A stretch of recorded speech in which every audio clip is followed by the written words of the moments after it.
Thank you. Thank you for introducing myself and my work.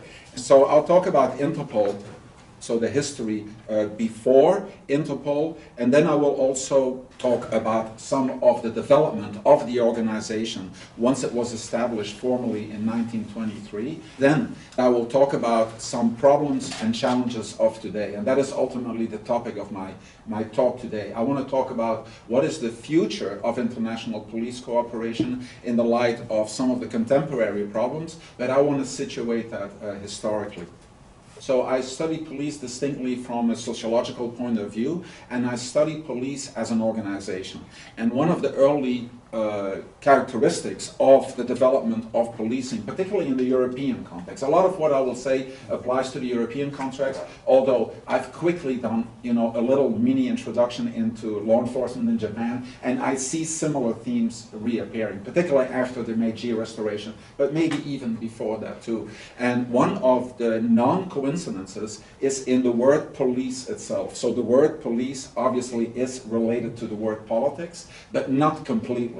So there are other words in the English and also in Latin and in Greek that are similar.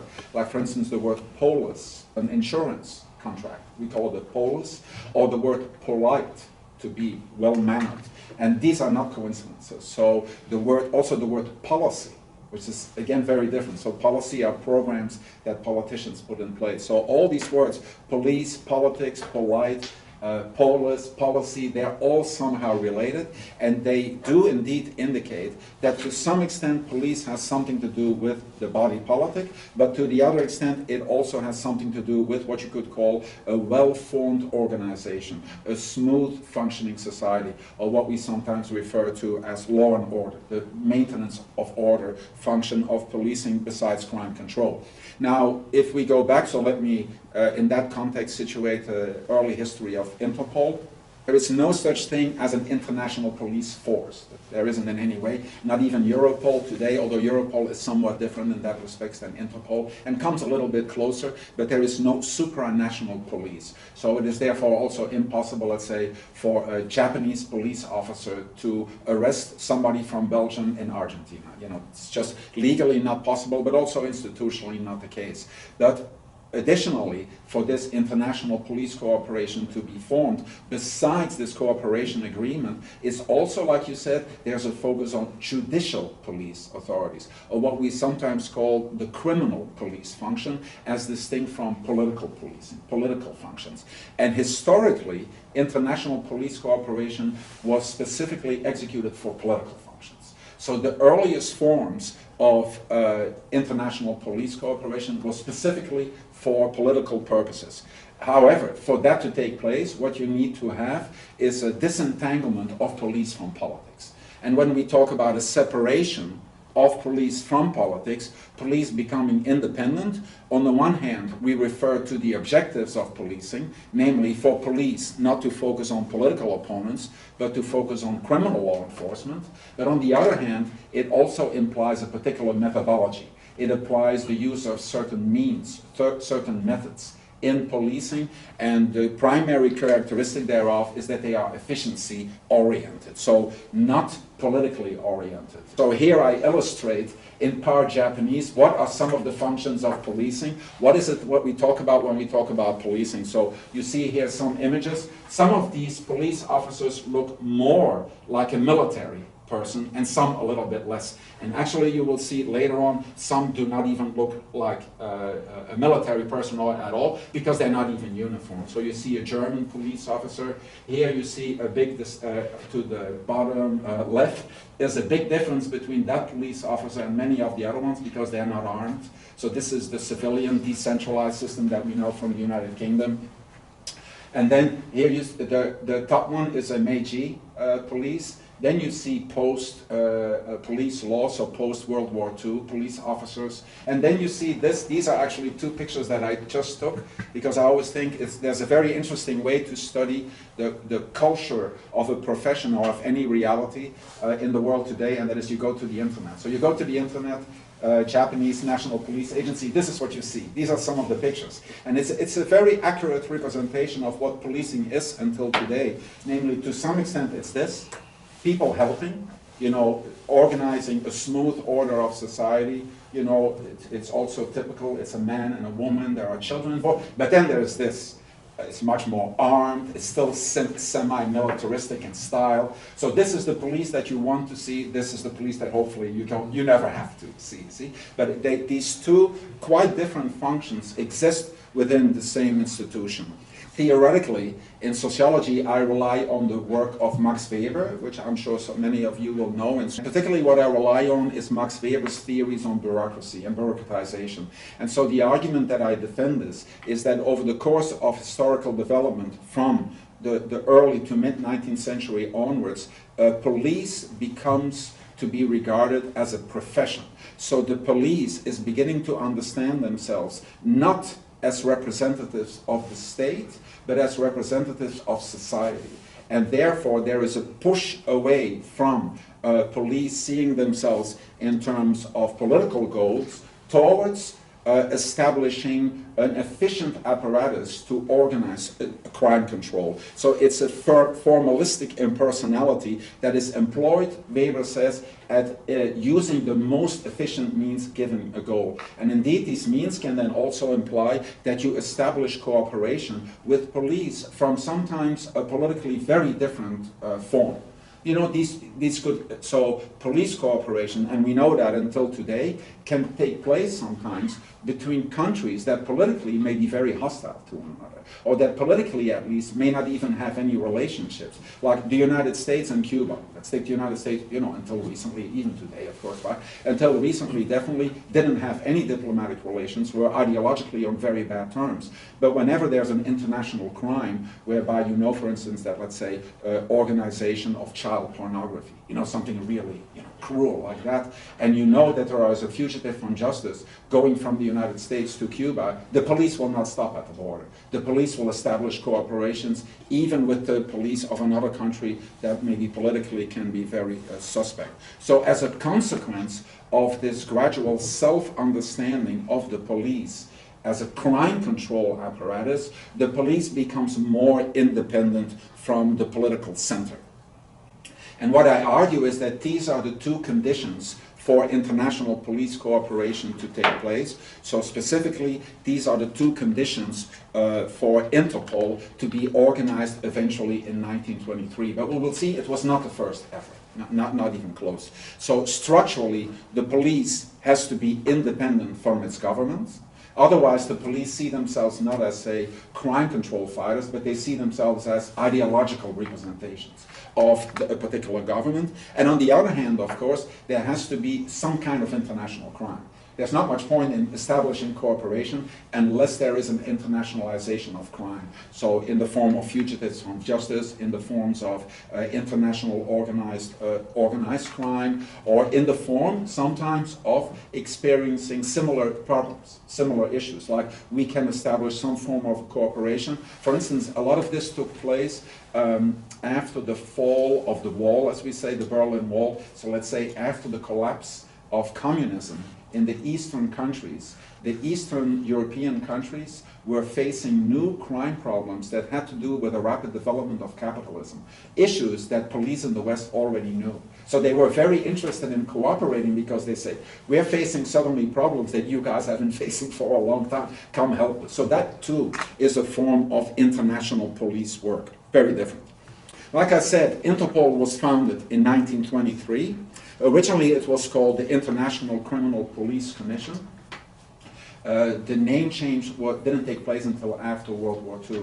So what is important is, it's a commission. It is not a police force. So it was immediately established as a network, and it is distinctly oriented at criminal police. See? So the addition of the word criminal is very important. It was established to facilitate cooperation, and then interestingly, like I said, this effort came out of earlier efforts that were distinctly and very explicitly political. And there's one that I'll talk a little bit at length, and that is what is, to my knowledge at least, in relatively modern times, the first distinctly international police organization, and that is the Police Union of German States. Polizeiverein der Deutschen Staaten, it was called.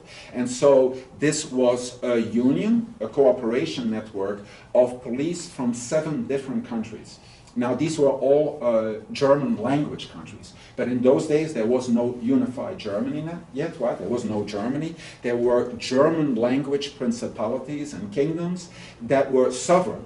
So although these 7 countries were all in some form German in terms of culture and language, they were each sovereign nations with their sovereign police systems, and they nonetheless set up this structure of international policing. They were operative from 1851 until 1866, so for quite a long time. They mostly held meetings. They held meetings for information exchange. That is actually something that still happens until today. Interpol until today, one of the things that they do is hold meetings. And at these meetings, people get to know one another and can exchange information. By this time, however, there was no internet yet, but there was print. So they would also establish a system of circulating printed information with one another and mail it. International mail has been around for a very long time. So they already relied, if you will, on an early email system. Nowadays, it's encrypted information through the internet. In those days it was regular mail, and actually for a long time it was still regular mail. But so there were already systems, technologies of international cooperation in place, even in those early years. However, the goal of the police union was completely and explicitly political. So this was not to track down criminals.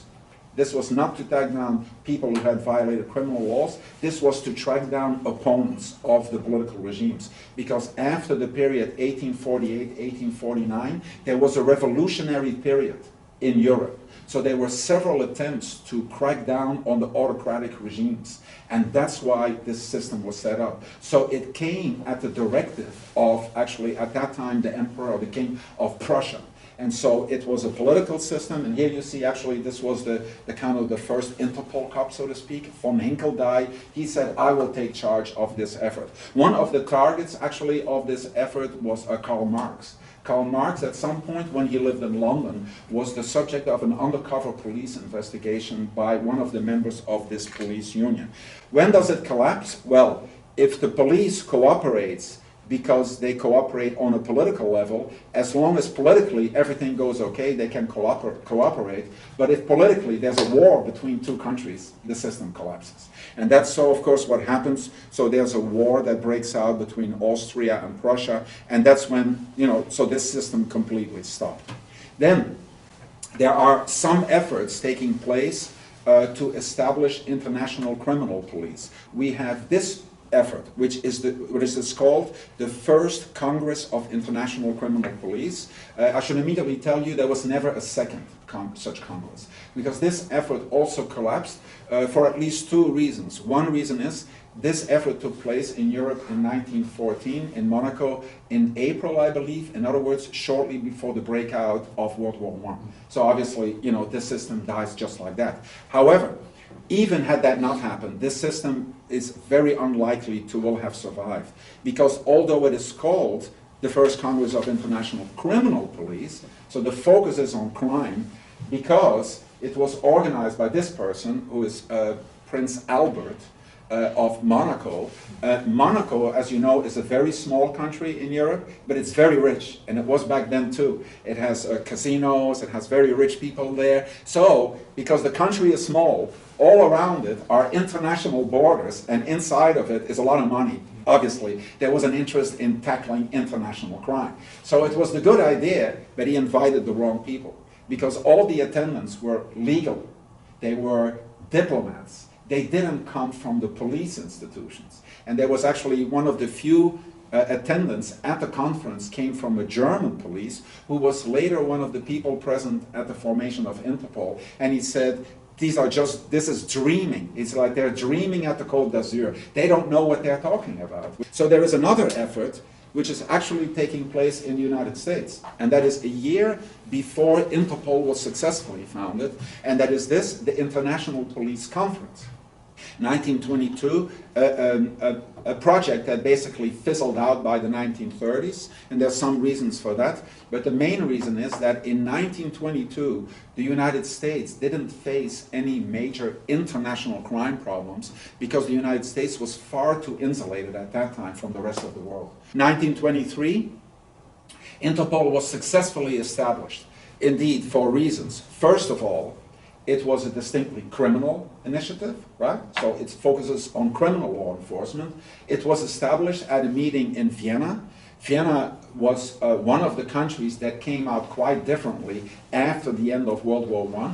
So 1923 is about 5 years, right? It's 5 years after the end of World War I. So politically, we know, of course, Europe was still in great turmoil. World War I will lead to World War II. But socially, the police had begun to recognize that one of the distinct consequences in terms of crime after the collapse of this European system of political systems was that there was a strong internationalization of crime, because it was a chaotic period. It was a period of, people didn't even know which country they were living in, because geographically, certain parts of some country went to another country, different languages were spoken, and at the same time, technology had advanced so that there was more communication among people from different nations. So immediately what is also established is a headquarters in Vienna. So they set up direct communication systems, besides meetings, besides printed periodical, which also, by the way, you have to establish certain languages, because otherwise how do you get along? You also have radio systems and telegraph. So those are the early forms. And then what you can do is, and that is still the way Interpol works today, is that the different member agencies set up a communication system with the headquarters, and then the headquarters can relay it back to other countries. So let's say if Interpol has member agencies from 50 nations, then any police from any one nation does not have to contact 50 agencies. It only contacts the headquarters, and then the headquarters can contact the other nations. So that is the practical, it's a purely practical advantage that the headquarters has in this effort. As you can see to the left, those two pictures, they don't wear uniforms. They don't look like military. They don't even look like what we ordinarily think as police officials. They look like businessmen. And that's indeed still the case today.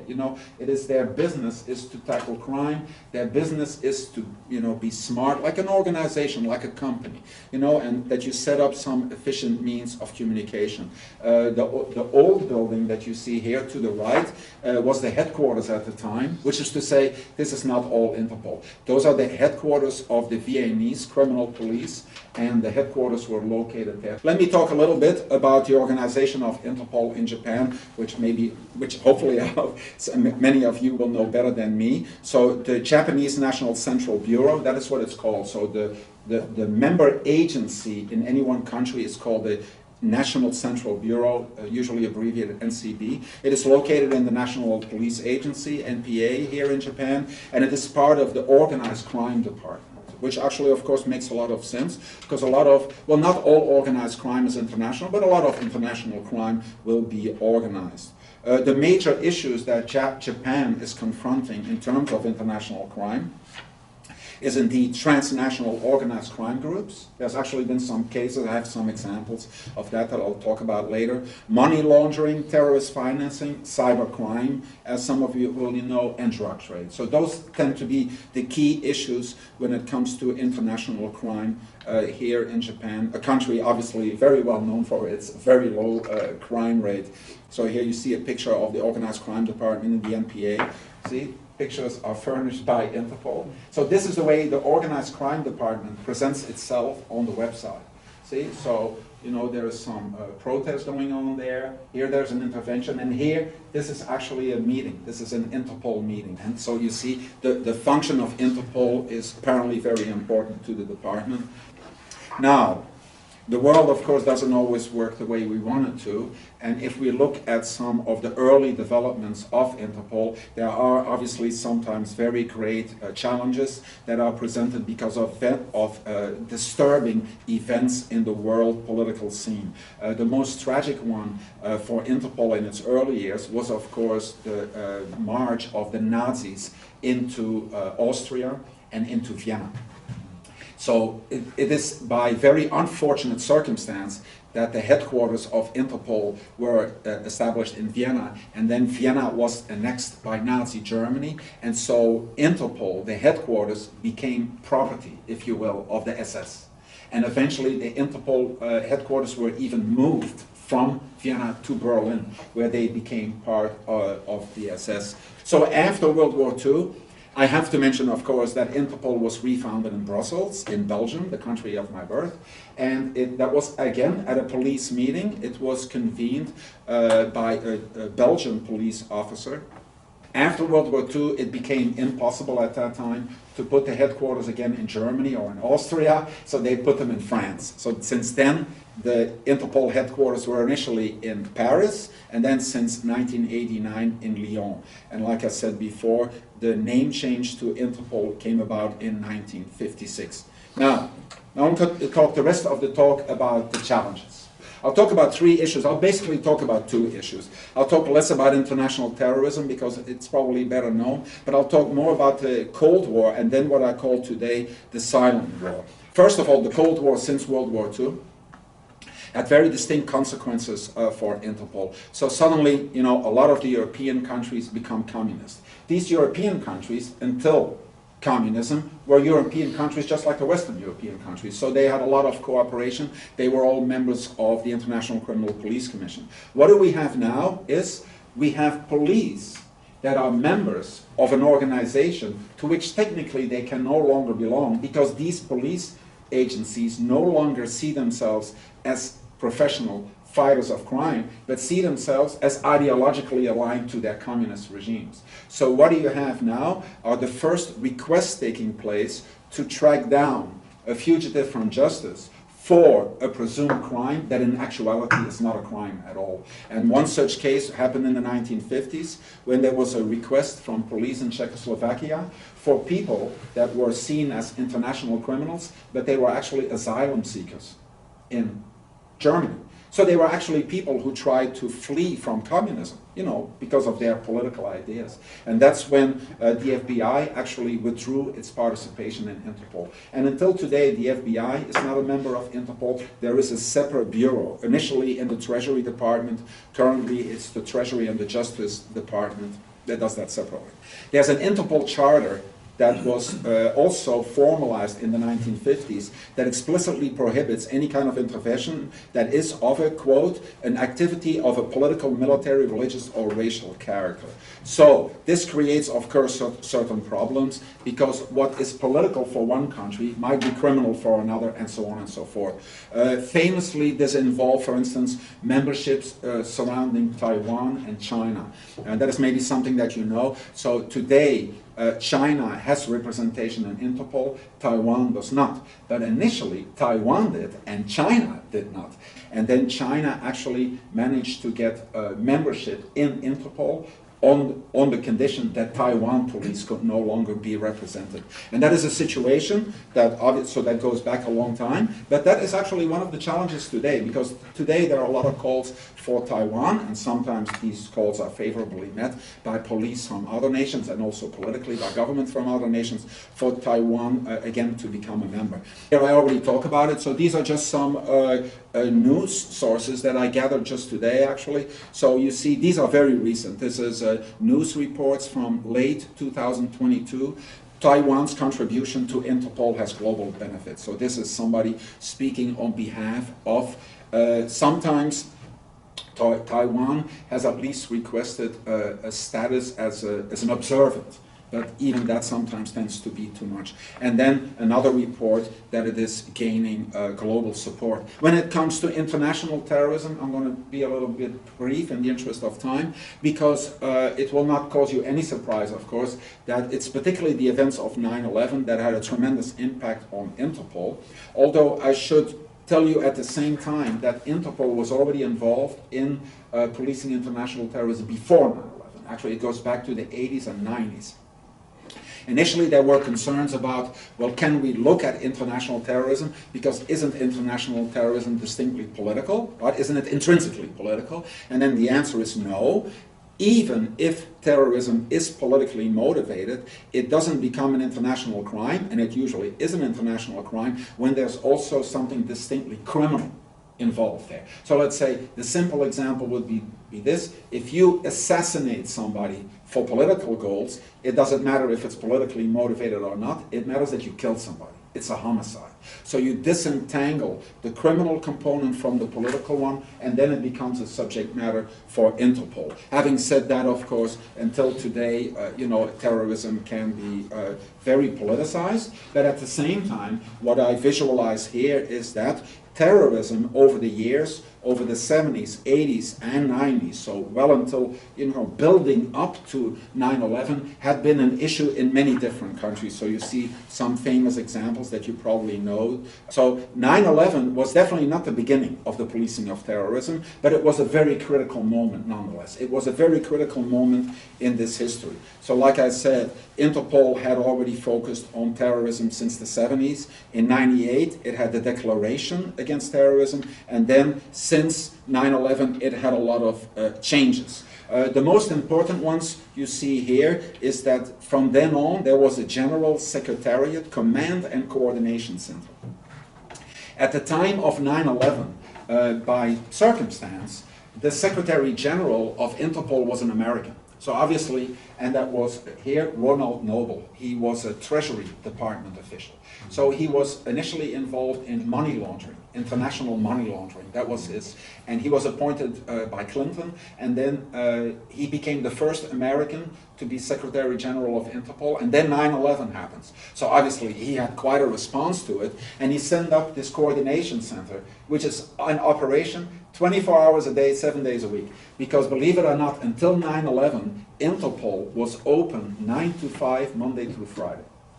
And Noble did a lot to modernize the organization after 9/11. Let's talk about the present challenge, and that is what I call the silent war. I don't know if it is an expression that is commonly used. I have seen it a couple of times. There are efforts to influence governments, trying to influence other governments, the nations of other countries, and so on and so forth. And one of the concrete manifestations of that is that there are attempts, and maybe I should be careful and say there are accusations, strong accusations, sometimes warranted accusations of attempts by authoritarian regimes to use Interpol for political purposes. So in other words, we have again the situation that we already had during the Cold War, that Interpol communications go out by the police of a particular agency, purportedly to track down an international fugitive, in actuality to track down a political opponent. And whether these allegations are true or not, it's not up to me to decide. But that these allegations are routinely made is definitely true. Here you see a YouTube search, Interpol abuse. So you try to establish control, to wage this silent war by sending out these notices or by directly taking up positions in the organization. This is another effort that is recently in the news. Just a few months ago, it has been discovered that China has set up or has placed police officials in other countries. So this is clearly seen as newsworthy. Then the most stunning feat happened just a few months ago was actually Ahmed Nasser al-Raisi. He has now been elected as the new president of Interpol. He is from the United Arab Emirates. He has been accused of torture. There is actually an investigation that was opened by the French authority against him, and he now has an arrest warrant. A warrant to be detained and questioned, not to be arrested, but to be questioned, that is out against him from the French authority, and that can be effectuated as soon as he enters France. France is the country where the headquarters are. So if he visits the French headquarters of the organization that he's the president of, he might get detained by the French police. So this is obviously a very, very ironic situation. He was elected. It took several rounds for him to get elected, but he did get elected. The United Arab Emirates are a very large donor of Interpol, so it's a rather, dubious development that this has taken place. So we'll see where that goes. So let me leave it at that. What I argue for is, on the one hand, is an external body of supervision. So Interpol currently only has an internal mechanism to make sure that it's doing a good job. I think internal mechanisms are by definition limited. But the police, who is cooperating themselves, they also need to make sure that they establish proper relations with other countries. And I actually make the argument in favor of something that police has already been doing. Police has typically been restricting international cooperation to a bilateral level. And then I think, international police cooperation is a very valuable instrument in fighting international crime. I end by talking about some international crime problems that I have discovered are facing Japan today. Japanese suspected scammers detained in Cambodia. Just to show, I don't know if Interpol is involved, but just to show, because sometimes this is on the news, like you see, to inform, be careful, particularly take care of older people who don't know about these things and so on, and then it comes from, Cambodia, or, so what I'm showing here is that there are, serious international crime problems that need attention. Like I said, a lot of my articles, you can read copies of them on my website, and some interesting, or at least informative papers that I published. So there you go. Okay. Thank you so much. Thank you.